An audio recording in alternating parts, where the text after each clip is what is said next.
यहाँ पे म्यूट कर दो। ये जो विषय चल रहा है अपना, ये क्या है कि मेरे कभी सुनने में पहले आया नहीं कभी, तो मेरे को समझ में तो आ रहा है, परंतु वापस उसका जवाब देना मेरे को कुछ कठिन लगता है। ये बात है, दूसरी कठिन कोई लगता तकलीफ है तो नहीं है। आगे मतलब सीखने की इच्छा होगी ना, मतलब जाना हुआ है क्योंकि अपने नई नई बातें मतलब जो ली विषय में है, क्योंकि जी, अपन ने कहा से प्रकरण उठाया, ध्यान दीजिए। सम्यक निसंकेत दृष्टि में से। को भगवान के वचन में शंका नहीं होती है, जी जी ये एक लाइन है छड़ाला में। सम्यक जी दृष्टि को जिनेंद्र भगवान के वचन में शंका नहीं होती है। जी तो हमने प्रश्न उठाया कि जिनेंद्र भगवान के वचन में क्या आया है जिस पर कि सम्यक दृष्टि को शंका नहीं होती है। जैसे अपन कहे ना, तो जिनेंद्र भगवान के वचन में क्या आया है कि जिनेंद्र भगवान के वचन में वस्तु का अनेकांत स्वरूप आया है। जिनेंद्र भगवान ने प्रत्येक वस्तु कैसे बताया? अनेकांत स्वरूप का। और ये बात भी हमने कहां से ली?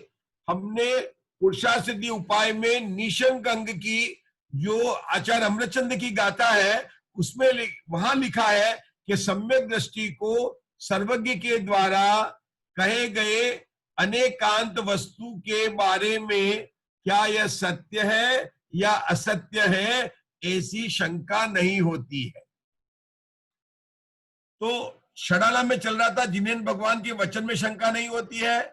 पुरुषार्थ सिद्धि उपाय से हमने लिया कि उसको अनेकांत स्वरूप के वचन में शंका नहीं होती है, तो जिनेंद्र भगवान ने वही बताया। अब अनेकांत स्वरूप केवल विश्व में जिनेंद्र भगवान ने ही बताया है, बाकी किसी मत में भी अनेकांत स्वरूप की बात नहीं होती है।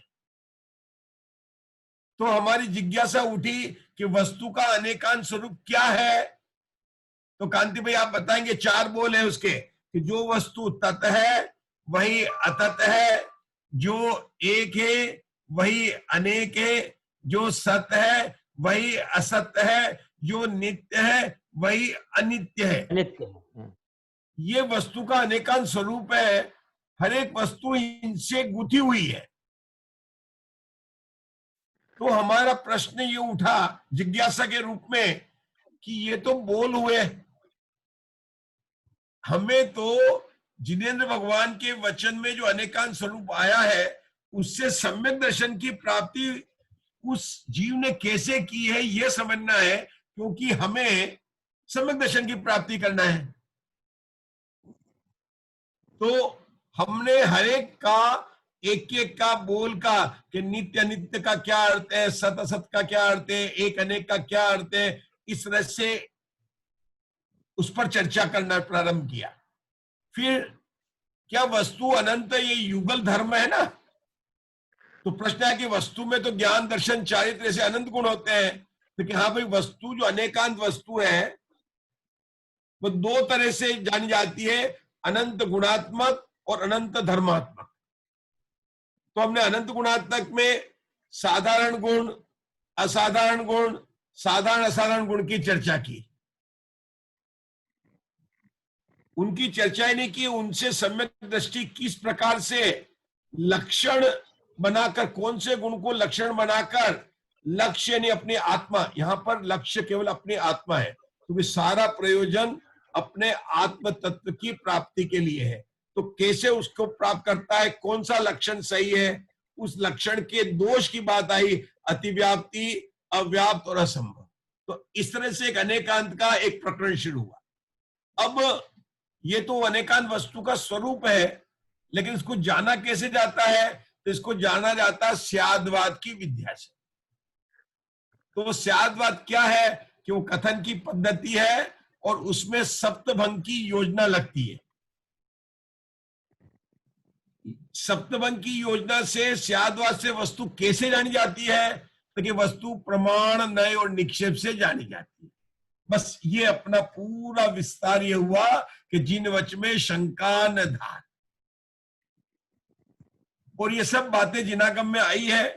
लेकिन होता क्या है मुकेश भाई कि जब हम तत्वार्थ सूत्र का स्वाध्याय करते हैं तो वहां के सूत्र अपन ने याद कर लिए, नाम स्थापना द्रव्य भाव को याद कर लिए।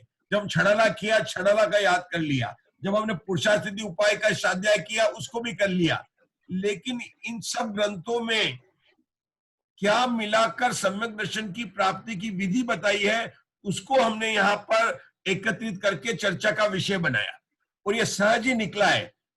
नहीं तो निशंकित अंग में अंजन चोर की कथा से और जिनेन्द्र भगवान की नहीं होती है, उससे निकांक्षित अंग की तरफ प्रस्थान कर लिया जाता है, और फिर जो है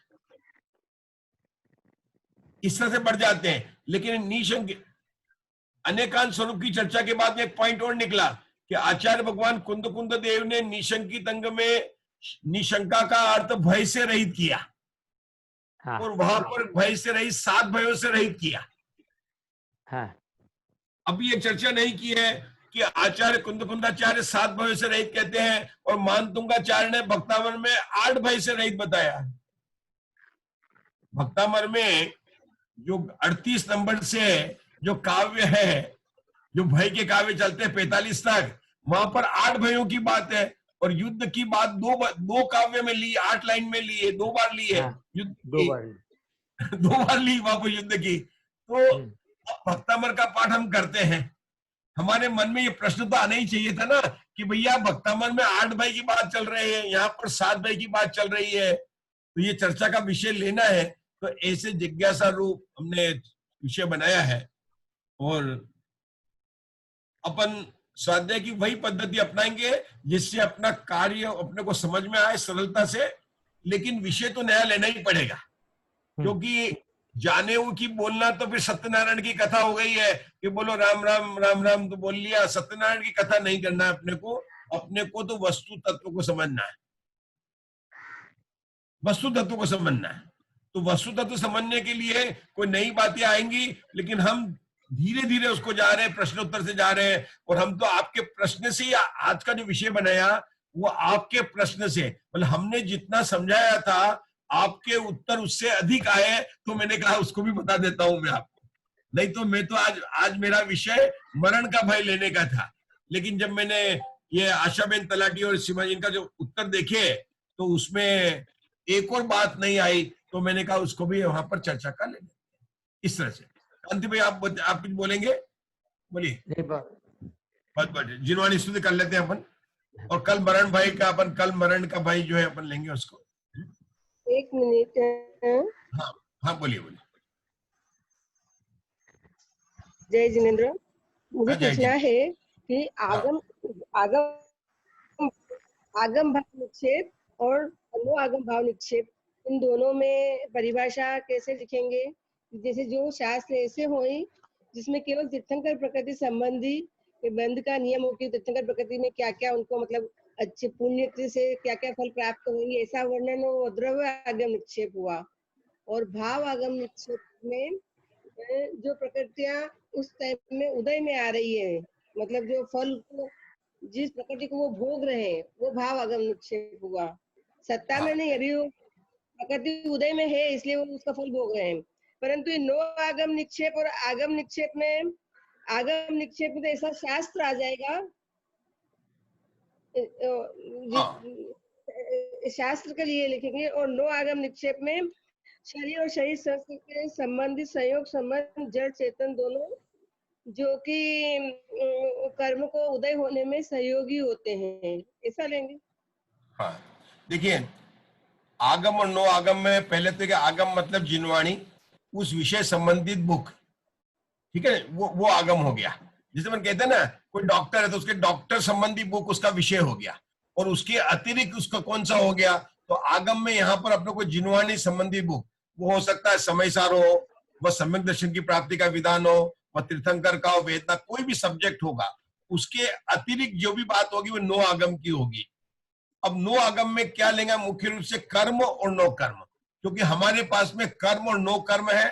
कर्म को नो आगम में लिया कि वही भविष्य में उदय में आकर उस रूप के निमित्त से परिणाम में होने में निमित्त बनेंगे, और भाव के अंदर उनके उदय को लेना।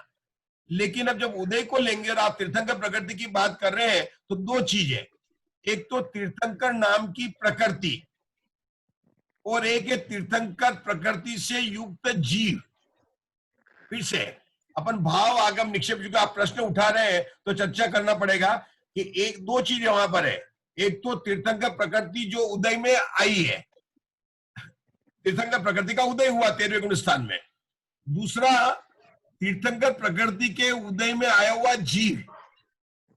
अब तीर्थंकर के प्रकृति में उदय में आया हुआ जीव तो शायिक भाव का अनुभव कर रहा है, केवल ज्ञान का अनुभव कर रहा है। वो समोषण में 8 प्रातिहार्य है कि वो नहीं कर रहे हैं, वो तो उसको मिले उपकरण जो भी मिले तीर्थंकर प्रकृति के योग में। तो वहां पर दो चीज लेनी पड़ेगी, एक जीव और एक अजीव। जो तीर्थंकर प्रकृति मतलब जो अजीव है उसका भी उदय में आया और जीव है उसका भी भाव हुआ, तो दोनों प्रकार के भाव होंगे। अब तीर्थंकर का उदाहरण में ध्यान रखना है कि हम यहाँ पर कर रहे हैं भय की बात। तीर्थंकर के भय वेदना भी नहीं है, मोहनी कर्म भी नहीं है, और असाधा वेदनी कर्म का तो उदय होता ही नहीं। अगर हो भी है कोई भी वेदनी का तो कोई कार्यकारी नहीं है। तो भाव में दो प्रकार से आपको लेना पड़ेगा वहां पर भी, कि जीव के भाव और अजीव के भाव। जीव के भाव में आपको 5 भाव नाम याद है, औपशमिक, शायिक, शायोशमिक, औदायिक और परिणामिक। ये 5 भाव जो है ना, ये वहां जीव के भाव होंगे। और पुद्गल कर्म के भाव अपने होंगे, वहां एक कर्म का औदायिक भाव और पुद्गल कर्म का परिणामिक भाव। अभी इतना ही रुकते हैं। आपका और कोई प्रश्न हो तो आप मुझे लिख के भेजेंगे, हम अवश्य उसका उत्तर देंगे। आप ग्रुप में पोस्ट कर लीजिए, ठीक है। अपनी इस चर्चा संबंधित इतना ही स्पष्टीकरण अभी पर्याप्त है। चलिए, जिनवाणी स्तुति। अगर किसी को पूछना तो पूछिए, नहीं तो अपन कर सकते हैं। जिग्ना जी का भी, आपका भी जवाब आया सूरत से, आपका प्रश्न का उत्तर मैंने देखा है, बहुत अच्छा प्रयास करते हैं आप। जिग्ना जी का भी, सभी के आए। हाँ, मैं कभी कुछ पढ़ी हुई नहीं हूँ, मैं सुनती हूँ उसे खाली। नहीं, लेकिन अच्छा आपने प्रयास किया बहुत। देखिए यहाँ पर लिखने का ये मतलब, अपने को ये तो देखना ही नहीं कि हमने उत्तर सही दिया कि गलत दिया। आप जो उत्तर लिखने बैठे ना, तो वो आपका साध्य हो गया, क्योंकि लिखने से पहले आपने सोचा। सभी को हमको आप पहले तो मेरे को 2-3 डर लगा है, मैं सुनू नहीं सुनू, पंडित जी कुछ पूछ लेंगे तो यूं। हाँ, ये डर है ना, ये वेदना का भय का डर निकाल देगा आपका। ये डर जो है ना, ये वेदना के भय को निकालने वाला डर है। ये अच्छा भय है। धीरे धीरे डर गया है, मैं सुनू तो जानूंगी, और जानूंगी तो मेरे को आएगा। ऐसे करे चालू रखा। चलिए अब आपसे करते, आप ही जिनवाणी स्तुति बोल लीजिए। बोलिए जिनवाणी स्तुति। जावाणी के ज्ञान बोलिए। जावाणी के ज्ञान के सूझे लोकालो, सोवाणी मस्तक नमो सदा देतो दो। अब बोलिए, कांति भाई बोलो। नमो बोलो जिनवाणी माता की जय। नमोकार मंत्र। नमो अर्यंताणम, नमो सिद्धाणम, नमो आयर्याणम, नमो वज्जायाणम, नमो लोये सवसाहुणम।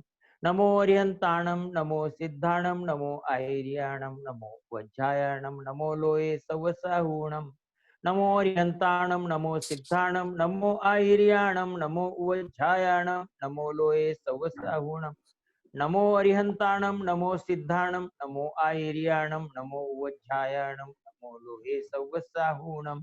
नमो अर्यंताणम, नमो सिद्धाणम, नमो आयर्याणम, नमो वज्जायाणम, नमो लोहे सवसाहुणम। नमो अर्यंताणम, नमो सिद्धाणम, नमो आयर्याणम, नमो वज्जायाणम, नमो लोहे सवसाहुणम। नमो अर्यंताणम, नमो सिद्धाणम, नमो आयर्याणम, नमो वज्जायाणम, नमो लोहे सवसाहुणम। नमो अर्यंताणम, नमो सिद्धाणम, नमो आयर्याणम, नमो वज्जायाणम, नमो लोहे सवसाहुणम। नमो अर्यंताणम, नमो सिद्धाणम, नमो आयर्याणम, नमो वज्जायाणम, नमो लोहे सवसाहुणम। सबको जय जिनेन्द्र। जय जिनेन्द्र पंडित साहब। जय जिनेन्द्र पंडित। जय।